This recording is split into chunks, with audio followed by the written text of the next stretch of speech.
है जहां पूर्व मंत्री गोविंद सिंह के खिलाफ निंदा प्रस्ताव सामने आया है।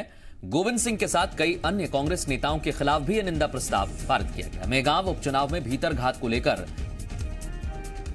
लगातार सवाल उठे। जिला कांग्रेस कमेटी की बैठक में निंदा प्रस्ताव लाया गया। बैठक में जमकर हंगामा भी हुआ। डॉक्टर गोविंद सिंह पार्टी के वरिष्ठ नेताओं में से एक हैं। उनके साथ कई ऐसे कांग्रेसी नेता हैं जिन पर भीतरघात के गंभीर आरोप लगे और पार्टी की एक बैठक हुई। संगठन स्तर पर निंदा प्रस्ताव लाया गया। प्रदीप शर्मा हमारे सहयोगी इस वक्त हमारे साथ जुड़ गए। प्रदीप, इस शिकायत के बाद पार्टी ने ये बड़ा एक्शन लिया है, क्या इसका असर पड़ेगा? जी, आपको बता दो, डॉक्टर गोविंद सिंह जिनके नाम पर निंदा प्रस्ताव पारित किया गया, ये बड़े कद्दावर यहाँ के क्षेत्रीय छत्र पे है। यहाँ पे उनकी काफी टूटी बोलती है। कांग्रेस में काफी दखल लगते थे स्थानीय स्तर पर, लेकिन इस तरह का जो शिकायत सामने आई है कि उन्होंने अपने प्रत्याशी को हराने के लिए काम किया है। इस बात की जो कांग्रेस की मीटिंग थी जिसमें मंथन हो रहा था कि आखिर क्या क्या कारण रहे चुनाव वाले। चूंकि मेहगांव में ओपीएस भदौरिया के खिलाफ जो मंत्री थे, ओपीएस भदौरिया के खिलाफ हेमंत कटारे को उतारा गया था। हेमंत कटारे जो सत्यदेव कटारे मंत्री रहे, उनके बेटे थे और रायटेन से विधायक भी रहे थे, उनको उतारा गया था। उनकी हार का कारण डॉक्टर गोविंद सिंह को माना गया। निंदा प्रस्ताव पारित किया गया और जिलाध्यक्ष श्रीराम बजल का साफ कहना था, अगर इस तरह का कृत्य उन्होंने डॉक्टर गोविंद सिंह किया तो मैं इसकी खुलेआम निंदा करूंगा और सार्वजनिक मंच से कहूंगा कि उन्होंने कांग्रेस को हराने का काम किया है। अंतर कांग्रेस आगे भिंड जिले के मेहगांव विधानसभा से कांग्रेस जीत की बारी तय थी, कांग्रेस जीत रही थी। जी, एक चीज और प्रदीप, क्योंकि गोविंद सिंह कद्दावर नेता है, आप खुद बता रहे हैं क्षेत्र में उनकी काफी पकड़ है, और अगर भीतरघात के आरोप लग रहे हैं, वहां पर जिस तरीके से टिकट वितरण हुआ था उस दौरान भी ऐसे कई गंभीर आरोप लगे थे। प्रदीप जी, आपको बता दूं, जो टिकट था जो मेहगांव विधानसभा का, इसमें पूरी अहम भूमिका डॉक्टर गोविंद सिंह ने हेमंत कटारे को टिकट दिलाने के लिए निभाई थी। चूंकि टिकट पहले तय था, चौधरी राकेश सिंह के लिए टिकट मिल रहा था, लेकिन कहीं ना कहीं बड़े विरोध के चलते हुए ये पूरा केंद्र हेमंत कटारे पर हुआ था कि हेमंत कटारे को टिकट दिया गया और गोविंद सिंह का कहना था को सीट जिता के निकाला गया। लेकिन डॉक्टर गोविंद सिंह पूरे चुनाव प्रचार कैंपेन के दौरान भिंड जिले में भिंड जिले की जो मेहगांव विधानसभा उसमें कहीं नहीं दिखी। उन्होंने पूरा जो केंद्र किया था गोवध विधानसभा के ऊपर किया था, उसको जिताने के लिए। गोवध विधानसभा तो उन्होंने जिता ली, लेकिन मेहगांव में जिस तरीके से कांग्रेस हारी थी थोड़े से वोटों को लेकर के, उसको लेकर पूरे आरोप आज कांग्रेस ने गोविंद सिंह के मत्थे मर दिए और कार्य है गोविंद सिंह के पूरे हराने का जो काम था गोविंद सिंह ने किया है। ये पूरा आरोप जिलाध्यक्ष द्वारा लगाया, कांग्रेस द्वारा लगाया गया है। इस बार जो मंथन था उसमें जिले के कई कांग्रेसी नेता थे मौजूद थे। जी मधुर, बहुत शुक्रिया प्रदीप तमाम बातचीत के लिए। तो कांग्रेस संगठन के लिए वाकई ये चुनौती है, क्योंकि जहां भी पार्टी को हार का सामना करना पड़ा है वहां कई जगह भीतरघात की भी खबरें पार्टी को मिली। और अगर पार्टी को ऐसी खबरें मिल रही हैं, जिला स्तर पर संगठन स्तर पर एक प्रस्ताव लाया गया है जिसमें डॉक्टर गोविंद सिंह के साथ कई अन्य कांग्रेस के नेता हैं जिनके खिलाफ यह निंदा प्रस्ताव लाया गया है। इस वक्त जेपी धनोपिया हमारे साथ जुड़ गए हैं। धनोपिया जी, मेहगांव में हार का सामना पार्टी को करना पड़ा और संगठन स्तर पर जिले की एक कमेटी हुई, उसने डॉक्टर गोविंद सिंह जो वहां के कद्दावर नेता उनके लिए निंदा प्रस्ताव पारित किया है। आपको लगता है कि ये ठीक कदम है, पार्टी स्तर पर जांच होनी चाहिए?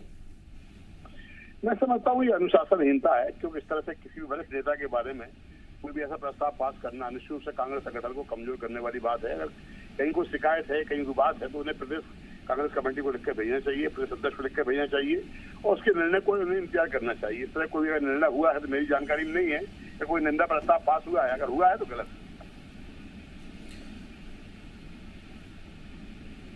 है। जेपी धनोपिया जी, एक चीज और, आपने कहा कि वरिष्ठ नेता हैं गोविंद सिंह और जो प्रदेश का नेतृत्व है उस तक ये बात पहुंचनी चाहिए।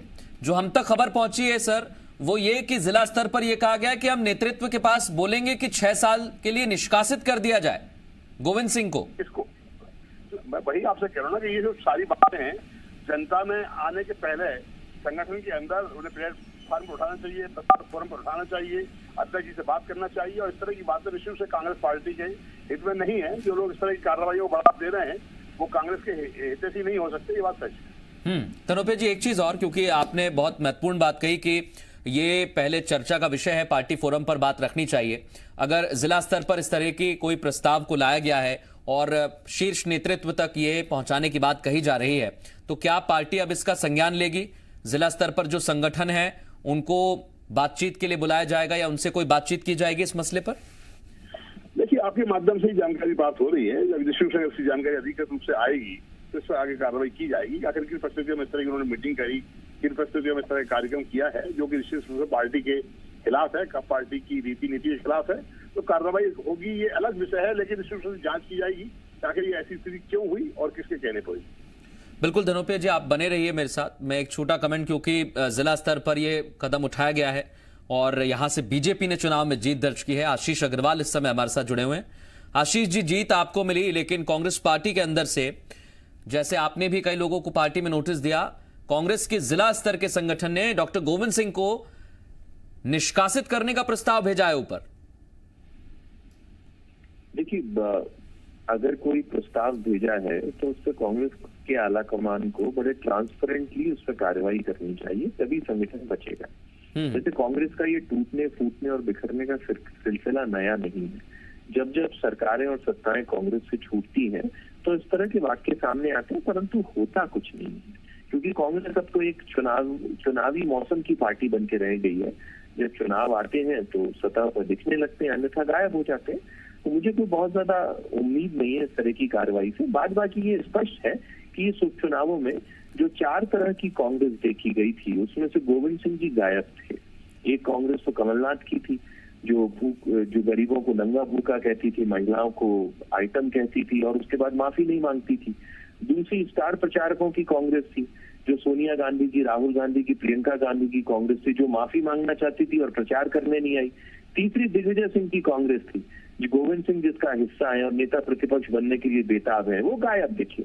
और चौथी युवाओं की कांग्रेस थी, जो चाहती थी कि ये तारे बादल जितने भी मंडरा रहे हैं वो छटे। तो इनमें से कौन सी कांग्रेस ने किस कांग्रेस को परास्त किया ये तो मुझे नहीं मालूम, परंतु जनता ने जरूर, जैसा आप कह रहे हैं, हमारे साथ जेपी धनोपिया जी बने हुए हैं और वो कह रहे हैं कि हम इस पर संज्ञान लेंगे। हमारे माध्यम से ही उन्हें इस बात की जानकारी हासिल हुई है। धनोपिया जी, क्या कहेंगे आप आशीष जी की बात पर?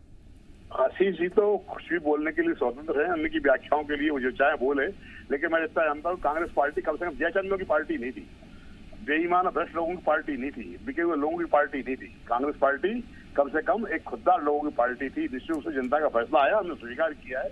इसलिए भारतीय जनता पार्टी के मित्र को अपनी पार्टी देखकर अपने बारे में बात करना ज्यादा अच्छा लगता है।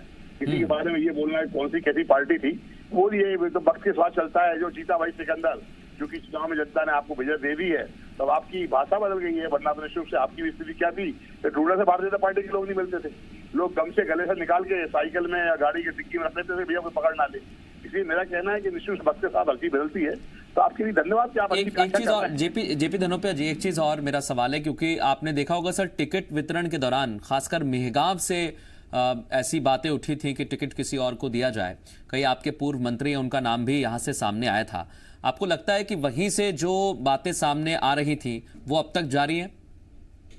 देखिए, हर आदमी टिकट मांगता है, एक आदमी नहीं, 2-2, 4-4 आदमी टिकट मांगते हैं और हर आदमी अपने आप को अच्छा उम्मीदवार बताता है। तो कैंडिडेट जिसको टिकट मिलती है उसके बारे में ही अपना हाईकमान का अपना निर्णय फाइनल होता है। बाकी लोग क्या कहते हैं उनको सबको धैर्य रखना चाहिए, सोचना चाहिए। मैं समझता हूँ कि मेगांव के अंदर निश्चित रूप से आप देखिए, जहाँ 50-50 हजार 55 हजार वोटों से इन्होंने जीत हासिल की है या प्राप्त की है या प्रयास किया है या जुगाड़ की है, वही देखिए तो 7-8 हजार वोट से मेगांव की सीट गई है। निश्चित रूप से कहीं ना कहीं थोड़ी बैकबाइटिंग हो गई है, वरना निश्चित रूप से हमारा प्रत्याशी बहुत अच्छा था, वो चुनाव जीत सकता था और जीतने की पोजीशन में था।